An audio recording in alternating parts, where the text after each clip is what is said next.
Selamat datang kembali di pembahasan mendalam kita. Hari ini kita bakal ngobrolin soal Raoul Pal. Dia ini kan investor makro global yang terkenal banget ya, analisanya tajam.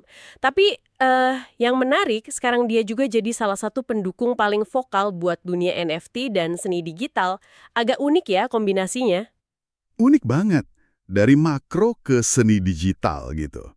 Nah, sumber kita kali ini dari transkrip wawancara podcast Maybits. Ini isinya daging banget. Raul cerita banyak soal perjalanannya, gimana dia pindah dari dunia finance yang stres, sampai akhirnya yakin banget sama masa depan aset digital, plus apa yang dia sebut ledakan budaya internet. Oke, jadi misi kita sekarang ini, kita mau bedah nih, gimana sih pandangan makro dia, pemahamannya soal kripto, sama pengamatannya soal budaya itu nyambung semua. Dan gimana itu ngebentuk cara dia investasi, terutama ya di NFT dan seni digital ini. Betul. Kita mau gali kenapa dia seyakin itu, apa sih yang dia lihat, dan ini penting juga buat kita semua, implikasinya apa gitu. Sip, langsung aja ya kita mulai.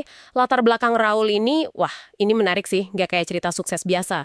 Dia tuh ceritanya sempat ditolak hampir semua universitas di Inggris loh, cuma satu yang nerima. Terus lulus pas lagi resesi, tahun 90-an.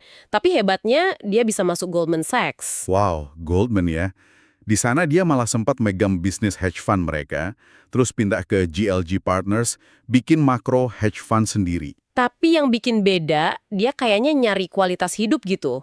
Pindah dari pusat finansial ke Spanyol, terus malah pindah lagi ke pulau kecil banget, Little Cayman di Karibia. Iya, jauh dari keramaian ya. Dia juga kan yang bikin Global Macro Investor, GMI itu, sama Real Vision, jadi emang udah lama di dunia insight finansial. Nah, perpindahan geografis dan karir itu satu hal. Tapi ada pemicu ideologisnya juga kan? Banget. Krisis 2008 itu pasti ngaruh. Tapi yang lebih personal buat dia itu krisis perbankan Siprus. Itu loh, waktu uang nasabah di bank bisa diambil begitu aja sama negara. Ah, iya, ingat. Itu parah sih. Nah, di situ dia kayak dapat pencerahan gitu. Dia sadar, wah, sistem finansial yang sekarang ini, kita tuh sebenarnya nggak benar-benar punya aset kita. Termasuk uang di bank, selalu ada perantara, ada risiko pihak ketiga. Makanya dia mulai serius nyari alternatif. Sistem di mana kepemilikan itu absolut. Dan pencarian itu akhirnya bawa dia ke Bitcoin ya? Sekitar 2012-2013 gitu. Betul, dikenalin sama teman-temannya. Dan dia nggak cuma beli pasif. Dia langsung beli, terus nulis salah satu analisis makro pertama soal Bitcoin. Mencoba ngasih kerangka penilaian. Gila, itu awal banget loh. Belum ada smart contract booming kayak sekarang. Iya, dia udah prediksi, wah, infrastruktur finansial masa depan ini kayaknya bakal dibangun di atas rel teknologi baru ini. Visinya udah jauh ke depan banget. Oke, dari Bitcoin terus lompat ke NFT. Ini kan dunianya beda banget ya. Lebih warna-warni, lebih aneh mungkin buat sebagian orang. Gimana ceritanya dia bisa masuk ke situ? Awalnya ya skeptis, biasalah ya. Sekitar 2020 atau 2021, dia dikenalin ke CryptoPunks sama temannya juga. Ternyata temannya itu si Sergio Silva, host podcast Mibits ini. Oh gitu ceritanya. Terus reaksi Raul gimana? Yaitu dia ngerasa nggak punya waktu lah buat ngurusin klub baru ini. Ngapain juga ngeliatin gambar pixel gitu kan? Nggak mudeng nilainya di mana. Bisa dimaklumi sih awal-awal. Terus apa yang bikin dia berubah pikiran? Dia mulai nyambung-nyambungin konsep, kayak social tokens, terus gimana kita bangun identitas digital kita di online, sama kekuatan budaya. Budaya itu penting banget buat dia. Nah, Bored Ape Yacht Club, BAYC, itu jadi tipik penting. Dia lihat dampak budayanya gede banget waktu itu. Iya, BYC emang fenomenal sih waktu itu. Ditambah lagi rencana mereka kan ambisius, mau bikin Ape Coin, Metaverse Other Side. Dia mulai lihat ini bukan cuma gambar monyet, tapi potensi jadi brand digital, komunitas yang punya nilai jangka panjang. Akhirnya dia beli satu ya BAYC. Iya, dia beli. Tapi dia tekanin, ini bukan buat flipping, bukan buat dijual cepat. Ini bagian dari tesis dia yang lebih gede soal arah internet, soal nilai di komunitas digital. Itu jadi pintu masuk dia buat ngerti NFT lebih dalam. Nggak cuma soal PFP. Nah, ini dia nih bagian paling serunya menurutku. Tesis investasi dia soal seni digital. Ini gede banget sih visinya. Gede banget. Dia mulai dari prediksi makro yang Jujur aja bikin kaget, dia prediksi total market cap kripto itu bisa tumbuh dari sekitar 2-3 triliun waktu itu jadi 100 triliun dolar. 100 triliun dolar. Itu dalam 10-12 tahun katanya. Gila sih. Iya, gila. Tapi logikanya dia gini, kalau prediksi pertumbuhan kripto itu benar, ini bakal jadi akumulasi kekayaan terbesar dalam sejarah manusia di satu sektor. Terus pertanyaannya, duit sebanyak itu larinya kemana? Masuk akal pertanyaannya. Nah, sejarahnya orang kaya baru itu pasti masukin sebagian duitnya ke seni, buat simpan nilai, status, selera, macam-macam lah. Jadi Raul bilang, ya kemungkinan besar duit kripto ini bakal ngalir deras ke seni digital. Oke, logikanya nyambung.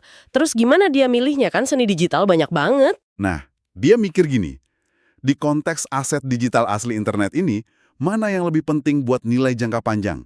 Sejarah seni kayak yang kita kenal, atau budaya internet yang lagi meledak ini? Jawabannya dia, budaya. Budaya ya, bukan sejarah seni tradisional. Iya, budaya. Jadi strateginya dia geser. Dia mau ngoleksi karya dari seniman digital yang dia rasa nangkap banget zeitgeist. Semangat zaman lah intinya. Momen budaya penting di era internet dan kripto ini. Contohnya siapa aja tuh yang dia sebut? Yang paling sering disebut itu Xcopy sama Beeple. Xcopy itu gayanya khas banget kan. Kadang gelap, glitchy, kayak nangkap sisi lain internet gitu. Kalau Beeple, ya jelas, seri Everydays-nya itu. Dia ngelihat itu kayak dokumentasi visual pengalaman kita semua pas pandemi COVID. Unik banget. Xcopy itu yang ada Max Payne and Friends juga kan ya, yang lebih terjangkau. Betul, jadi ada levelnya gitu. Dari yang edisi banyak, kayak Max Payne, sampai yang 11, yang langka banget dan mahal pastinya.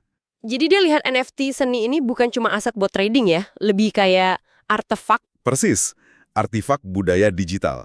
Kayak benda bersejarah dari zaman kita sekarang. Yang bakal selalu relevan karena nandain momen penting di evolusi internet dan masyarakat. Kayak artefak kuno di museum gitulah. Menarik banget cara pandangnya. Terus strateginya gimana tuh secara spesifik? Ada beberapa lapis nih. Pertama, dia lihat NFT bagus, terutama yang harganya pakai ETH, itu kayak call option buat harga ETH. Maksudnya gimana tuh call option? Gampangnya gini, kalau harga ETH naik, misal 4 kali lipat. Nah, nilai NFT itu dalam dolar bisa naik lebih dari 4 kali lipat. Kenapa?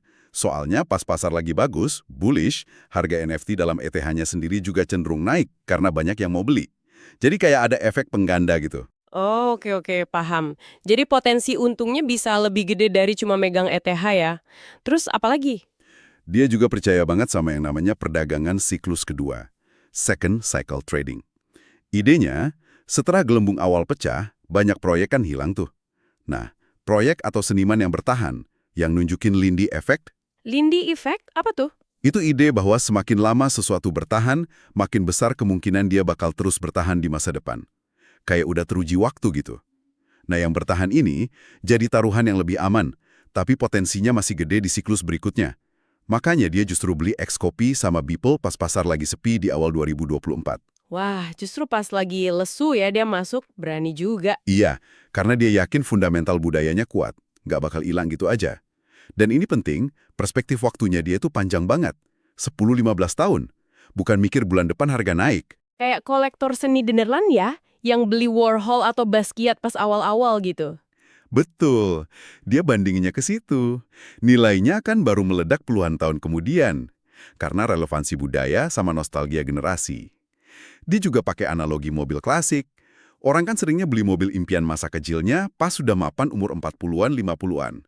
Mobil yang dulu posternya di kamar. Ada ikatan emosional sama artefak budaya gitu.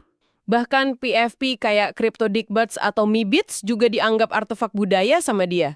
Iya, mungkin lapisannya beda sama seniman besar ya, tapi tetap dianggap artefak budaya. Mewakili momen tertentu, komunitas, atau bahkan humor viral di internet. Makanya sinyal dari komunitas, siapa OG, original gangsternya, itu jadi penting buat nilain PFP ini. Ngomongin komunitas, dia juga nekenin banget ya soal momen budaya seni digital sekarang ini. Banget. Dia bandingin sama London awal 2000-an. Zaman Britpop, Damien Hirst, Fatboy Slim. Energi kreatifnya lagi tinggi banget. Seni, musik, budaya jalanan nyampur. Bedanya sekarang, kata dia, ada lapisan finansial dari blockchain. Jadi orang bisa lebih gampang partisipasi, punya kepemilikan, dapat untung juga. Komunitasnya juga unik. campur aduk dari finance, tes, seni, game.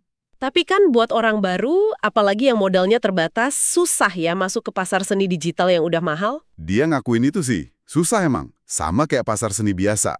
Sarannya dia pragmatis aja, mulai dari komunitas. Belajar dulu, nyerap info, lihat siapa ngikutin siapa, siapa punya apa. Cari proyek atau karya yang kamu suka, yang ceritanya nyambung sama kamu. Dan dia bilang, nggak harus punya kok, cuma nikmatin seninya aja, itu udah partisipasi yang valid. Nggak semua harus soal duit. Gimana soal validasi dari dunia seni tradisional, museum, galeri gitu, penting nggak buat dia? Dia kayaknya nggak terlalu peduli ya. Kedengarannya gitu di wawancara. Validasi beneran itu dari pasar dan waktu. Apakah ini bakal bertahan? Masih diminati nggak nanti? Relevansi budayanya teruji nggak? Dia malah agak skeptis institusi seni lama bakal cepet-cepet adopsi NFT. Beda banget dunianya soalnya. Terus ke depannya, kita bakal nikmatin seni digital ini gimana? Cuma di layar doang? Nah, visinya dia lebih dari itu. Dia ngomongin hologram, integrasi sama VR AR. Teknologinya udah ada kok katanya. Contohnya konser hologram ABBA atau rencana tur hologram KISS. Oh iya, bener juga. Bayangin aja punya karya seni generatif yang nggak diam, tapi gerak jadi hologram 3D di ruang tamu. Seni digital ini bakal jadi bagian dari pengalaman internet kita yang lebih nyemplung, lebih spasial gitu. Seru sih ngebayanginnya. Dia ada bahas contoh spesifik nggak kayak Mi Beats gitu? Ada. Mi Beats itu kan PFP 3D dari Larva Labs ya yang bikin Peng Shui Chenzi. Raul lihat potensi Mi Beats ini jadi kayak kembaran digital kita. Digital twin. Representasi diri kita yang bisa hidup di metaverse atau dunia digital nanti. Karena 3D, jadi bisa masuk game, pengalaman virtual lain, itu kuncinya. Dia juga lihat ada nyambungnya sama budaya jalanan, street culture, hoodie, skateboard gitu. Terus cara dia koleksi Mi Beats gimana? Dia bilang nggak minat ngumpulin banyak buat dijual lagi. Dia lebih pengen punya satu aja tapi yang benar-benar mewakili dia. Mungkin yang langka atau cocok sama karakternya. Tujuannya buat jangka panjang, jadi bagian identitas digital dia, bukan buat spekulasi. Konsisten ya sama pandangannya soal artefak budaya tadi? Dia jelasin nggak gimana kembaran digital ini bakal berfungsi? Nggak terlalu detail soal teknisnya sih di sumber ini. Lebih ke konsep aja. Jadi fondasi buat representasi diri kita di berbagai platform digital nanti. Tapi gimana persisnya? Ya masih terbuka. Oke. Terus soal Punks kan diakuisisi Yuga Labs, terus ada juga yang dipegang individu kayak Mickey Mahar lewat Node Foundation. Nah, itu dia anggap langkah penting banget. Apalagi rencananya si Mickey mau bikin museum punks fisik dekat Stanford. Di Silicon Valley. Itu kan kayak jembatanin pusat duit teknologi global sama seni yang lahir dari teknologi itu sendiri. Bangun infrastruktur fisik, kasih legitimasi di tempat yang simbolis banget. Jadi kalau kita rangkum nih, dari semua obrolan ini, apa artinya buat kita yang dengerin? Intinya, argumen dari Raul Pal ini kuat. Dia kan investor makro berpengalaman ya. Dia bilang aset digital, apalagi yang punya akar budaya kuat kayak seni digital atau PFP ikonik, itu mungkin lebih dari sekedar spekulasi jangka pendek. Bisa jadi ini kesempatan buat kita punya sepotong sejarah internet yang lagi ditulis. Punya artefak budaya dari era baru ini. Pada dasarnya, dia taruhan besar ya kalau masa depan kita itu bakal makin lekat sama identitas digital, komunitas online, dan kepemilikan aset digital di blockchain. Betul. Dan semua itu bakal jadi jauh lebih penting dan bernilai, baik secara sosial maupun finansial, dari yang kita bayangin sekarang. Dia lihat ini kayak gelombang kekayaan generasi baru. Kayak dulu ada revolusi internet, revolusi mobile, peluang yang sayang banget kalau dilewatin gitu aja. Wah, ini jadi bikin mikir ya. Pertanyaan penutup nih, buat direnungkan. Gimana kamu sendiri ngelihat identitas digital kamu sekarang?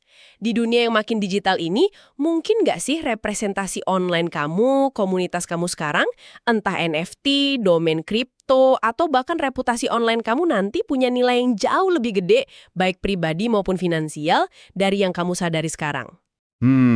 Pertanyaan bagus buat dibawa pulang.